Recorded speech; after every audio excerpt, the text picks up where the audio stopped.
Hello student, कैसे हो? सब बढ़िया। चलो आज हम शुरू करेंगे चैप्टर नंबर हमारा न्यू मैथमेटिक्स के अंदर। चैप्टर नंबर है हमारा 12। ये इजी चैप्टर है, पर इसके लिए हमें सारी फॉर्मूला समझनी ज़रूरी है और हमें आनी भी ज़रूरी है। तो पहले आप ये लेक्चर अगर नहीं समझोगे तो आपको नहीं समझ में आएगा। अब क्वेश्चन और चैप्टर है हमारा 12, एरिया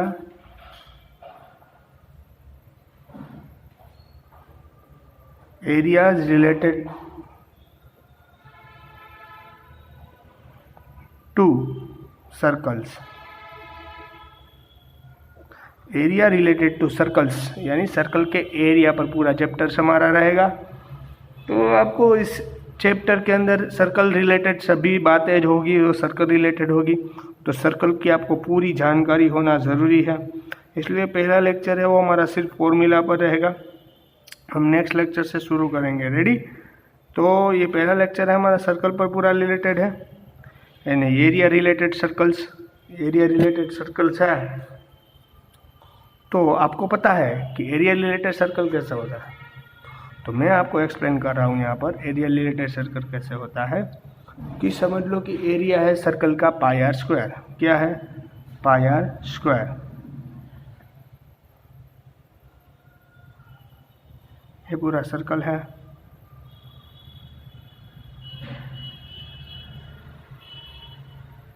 ये पूरा सर्कल है। तो ये पूरा सर्कल है, ये पूरे सर्कल का एरिया ऑफ सर्कल, उसका फॉर्मूला रहेगा पाई आर स्क्वायर। वो तो हमें पता है क्योंकि हमने 9th स्टैंडर्ड में ये एरिया रिलेटेड थोड़ा सा चैप्टर समझा है।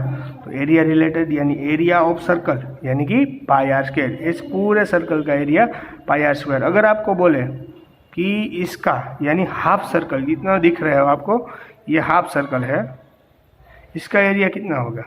तो एरिया ऑफ हाफ सर्कल या इससे सेमी सर्कल भी बोल सकते हैं। एरिया ऑफ सेमी सर्कल क्या रहेगा? इसका हाफ यानी 1/2 पाई आर स्क्वायर। आ रही बात समझ में अच्छी तरीके से? Area circle pi R square, area of semi circle 1/2 pi R square. अगर इसको थर्ड फोर्थ पार्ट में कन्वर्ट कर दिया गया, अब ये क्या है?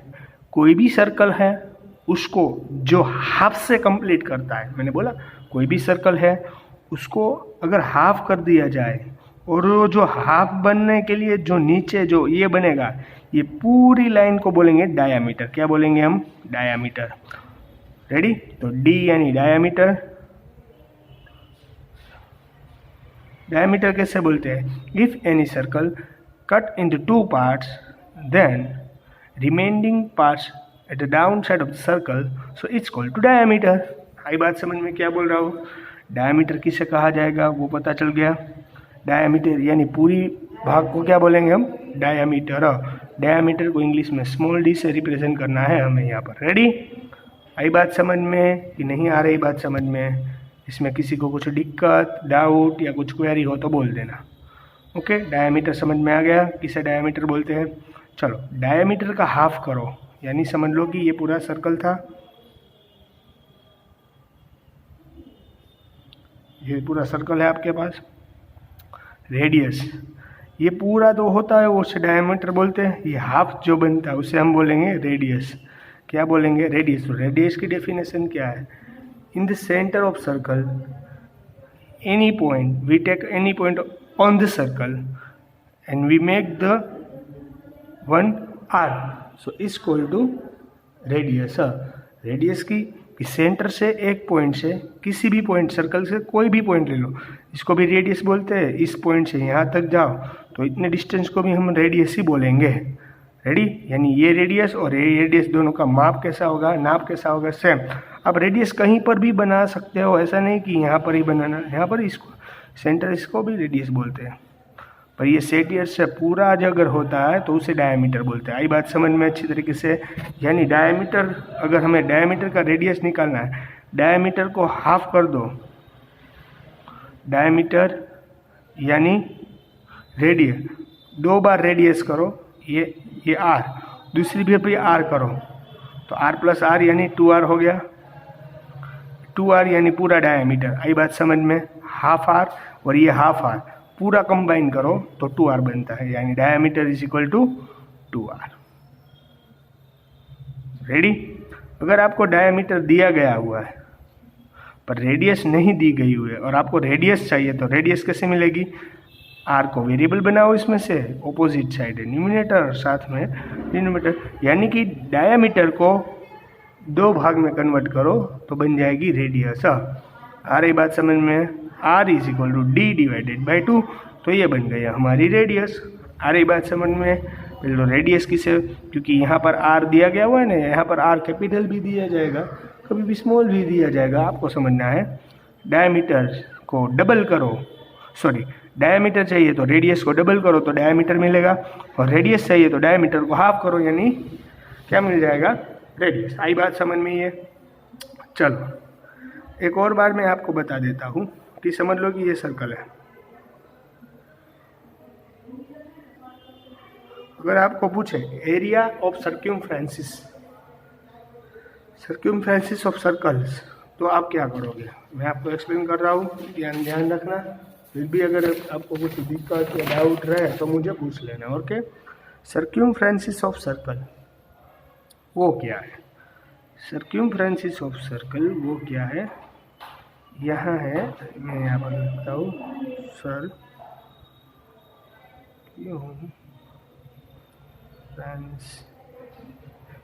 Of circle is equal to 2 pi R, otherwise इसे पाई डी भी कह सकता हूँ। डी यानी 2r, डी यानी 2r, पाई डी भी लिख सकता हूँ और 2 पाई आर भी लिख सकता हूँ। सर्क्यूमफ्रेंसिस और सर्कल एज और perimeter of circle both will be equal. Perimeter of circle is equal to perimeter of circle is equal to circumferences of circle, both equal. याद रखना ये दोनों इक्वल है। पेरीमीटर ऑफ सर्कल यानी ये circle अगर पूरा घूमेगा, ये सर्कल का पूरा ये घूमेगा, तो इससे बोलेंगे हम पेरीमीटर ऑफ सर्कल। आई बात, ये पूरी लेंथ मेजरमेंट करनी है हमें सर्कल की, ये पूरी लेंथ, तो उसे बोलेंगे हम पेरीमीटर ऑफ सर्कल। अगर आपको बोले कि ये पहिया है पूरा आपका, ये क्या है? व्हील है आपका, ये व्हील पूरा घूमेगा, तो ये व्हील ने घूमने के लिए कितना डिस्टेंस कवर किया, तो इसमें क्या आएगा? पेरीमीटर ऑफ सर्कल, क्योंकि ये पूरी लेंथ यानी कि 2 पाई आर, जितनी उसकी लेंथ है उतना ही उतने डिस्टेंस कवर किया होगा, तो यानी पूरी लेंथ यानी 2 पाई आर, और इसने कितना डिस्टेंस कवर किया होगा? 2 पाई आर जितना। आई बात समझ में? ये हो गई पेरीमीटर ऑफ सर्कल। इसमें किसी को कुछ डाउट? सर्क्यूमफ्रेंसिस ऑफ सर्कल यानी 2 पाई आर, उसे पाई डी भी लिख सकते हैं, और perimeter of circle both will be equal. आ रही बात समझ में? ये एरिया रिलेटेड इसलिए पहला लेक्चर करवा रहा हूँ क्योंकि अगर नेक्स्ट लेक्चर में अगर न्यूमेरिकल्स करोगे तो आपको कुछ दिक्कत नहीं आएगी। Ready. Circular ring, area of circular ring, तो इसे कैसे रिप्रेजेंट करेंगे? एरिया ऑफ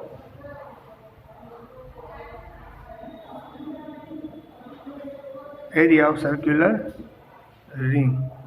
तो एरिया ऑफ सर्कुलर रिंग कैसे होगी? If two same centre of circle C1 and C2, देखो मैं आपको एक्सप्लेन करता हूँ एरिया ऑफ सर्कुलर रिंग कैसे होगा। समझ लीजिए कि 2 सेंटर सेम है, वैसा एक सर्कल है, यानी सर्कल के सेंटर, यानी इसे क्या कहा जाएगा? दोनों 2 सर्कल है पर दोनों का सेंटर सेम है, तो इसको लिए इसके अंदर दूसरा छोटा सर्कल होगा, यानी इसके लिए सेंटर दोनों का एक सेंटर से रेडियस मैनेजमेंट होती है। तो पहले यहाँ इस सर्कल को C1 बोल देता हूँ, इस सर्कल को मैं C2 बोल देता हूँ। रेडी। तो ये सर्कल से बड़ा है, C1 से छोटा क्या है? C2। तो स्मॉल रेडियस के लिए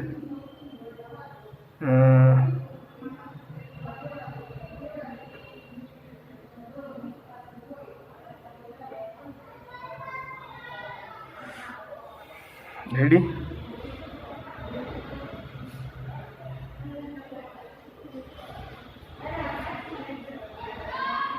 यार ये बड़ा रेडियस है, जो बड़ा सर्कल है उसकी रेडियस कैपिटल आर रखता हूँ, क्योंकि दोनों की रेडियस चेंज होगी ना।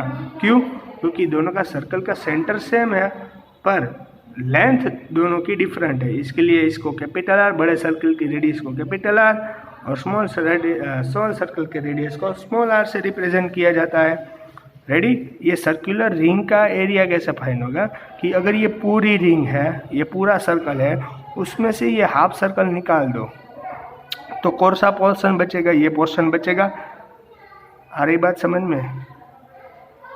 ये पोर्शन बचेगा ना, मैं जो ड्रॉ कर रहा हूँ वो पोर्शन बचेगा। ये पूरी सर्कल में से इतना निकाल दिया तो इतना पोर्शन बचेगा, उस पोर्शन को बोलेंगे एरिया सर्कुलर रिंग। तो उसके लिए क्या करना पड़ेगा? इस बड़े सर्कुलर के एरिया में से ये स्मॉल सर्कुलर का एरिया निकाल दो तो इतना रिमेनिंग इतना बचेगा ना, इतना रिमेनिंग रहेगा। डन। तो पूरे सर्कल यानी बड़े सर्कल का एरिया यानी एरिया ऑफ C1, यानी एरिया ऑफ सर्कल C1 बड़ा है, इसमें से एरिया ऑफ सर्कल लेस कर देना है। एरिया ऑफ सर्कल C2 के एरिया में से C1 में से C2 है, क्योंकि C1 बड़ा है। तो C1 की रेडियस क्या थी? Capital R. तो एरिया ऑफ C1 सर्कल का है 2 पाई आर स्क्वायर। यहाँ कैपिटल लिया क्योंकि बड़े सर्कल की रेडियस है स्मॉल। आ रही बात समझ में? इन दोनों में से कॉमन पाई, इसलिए आर स्क्वायर आ रही बात समझ में अच्छी तरीके से है। इसमें किसी को कुछ डाउट, कुछ दिक्कत या कुछ क्वेरी ऐसा कुछ हो तो आप मुझे बोल देना। ये आज का चैप्टर आज का लेक्चर इम्पोर्टेंट है। क्यों? क्योंकि कल जो मैंने आपको जो भी न्यूमेरिकल्स करवाऊंगा उससे पहले आपको ये सभी फॉर्मूलाज अच्छी तरीके से आनी चाहिए। एरिया ऑफ सर्कल में आपको एक क्वेश्चन देता हूँ। चलो, ये सर्कल है, इसको 4 पार्ट्स में डिवाइड कर दिया गया, 1 2 3 4। आपको यही बोल रहा है कि आपको सिर्फ इतना ही चाहिए, तो इसका एरिया कितना होगा बताओ। चलो, जो यहाँ पर इतने ही भाग का आपको पूछे, इतने भाग का एरिया कितना होगा, तो पूरे सर्कल में से आपको क्या करना है? इसके भाग का लेना है। यानी ये सर्कल के कितने पार्ट्स हैं? 1 2 3 4। एक सर्कल का चौथाई भाग यानी 4th पार्ट्स। तो एरिया ऑफ दिस पार्ट इतना रहेगा। ये भी रेडियस है, ये भी रेडियस कही जाएगी। रेडियस तो सेम होती है, सर्कल से डिस्टेंस सेम होता है यानी। तो इसके लिए कितना एरिया रहेगा? सर्कल का कितना भाग किया? सर्कल एरिया यानी पाई आर स्क्वायर पर कितना भाग है? चौथाई भाग यानी 1/4 पाई आर स्क्वायर। रेडी? आ रही बात समझ में? अगर हाफ होता, अगर ये हाफ होता तो ये तो सेमी सर्कुलर हो गया ना, तो 1/2 कर देते। आ रही बात समझ में? अगर आपको पूछता होता अगर आपको ये तीनों का सर्कल पूछा, ये तीनों का एरिया पूछा होता तो यहाँ क्या कर देते? 3/4। रेडी? आगे बात समझ में? इसलिए इस तरीके से हम फाइंड भी कर सकते हैं। आ रही बात समझ में अच्छी तरीके से? ये पूरा लेक्चर आज बेसिक है इसलिए करवा रहा हूँ कि जब भी हम यहाँ न्यू चैप्टर 12 स्टार्ट करेंगे तभी ये सभी फॉर्मूला इम्पोर्टेंट रहेगी। फिर भी आपको इसी में किसी को कुछ दिक्कत, डाउट या कुछ क्वेरी हो जाए तो बोल देना। ओके, चलो अब क्या करना है हमें वो देख लेना। अब हमें क्या करना है, मैं आपको एक देता हूँ कि एक speed convert into some unit. समझ लो कि अब ये कोई भी सर्कल है, उसको आपको किलोमीटर पर आवर में दिया गया हुआ है। स्पीड को कन्वर्ट करना है, यूनिट कन्वर्ट करना है, आपको किलोमीटर पर आवर में दिया गया है। आपको मीटर पर सेकंड में कन्वर्ट करना आता है? हाँ। तो आपको पता होना चाहिए कि 1 kilometre is equal to 100 metre, 1000 metre होता है। 1000 मीटर यानी 1 किलोमीटर, यानी कोई भी 1 किलोमीटर डिस्टेंस यानी 1, ये बिग यूनिट है as compare to by minute. अगर आपको किलोमीटर मीटर के हिसाब से स्मॉल यूनिट है, आपको बड़े यूनिट में से स्मॉल यूनिट में जाना है, तो मल्टीप्लाई करो और स्मॉल यूनिट में से बड़े यूनिट में जाना है तो डिवाइड करो, यानी 1 किलोमीटर इज 1000 मीटर। तो x अगर मीटर पर हावर सेकेंड में कन्वर्ट करना है तो x मल्टीप्लाई किलोमीटर को किस में जाना है हमें मीटर में, तो 1000 मल्टीप्लाई। रेडी। आवर को एक आवर कितनी सेकेंड्स होती है, 1 आवर्स में कितनी मिनट्स होती है, 60 मिनट, वो आपको पता है। और एक मिनट के अंदर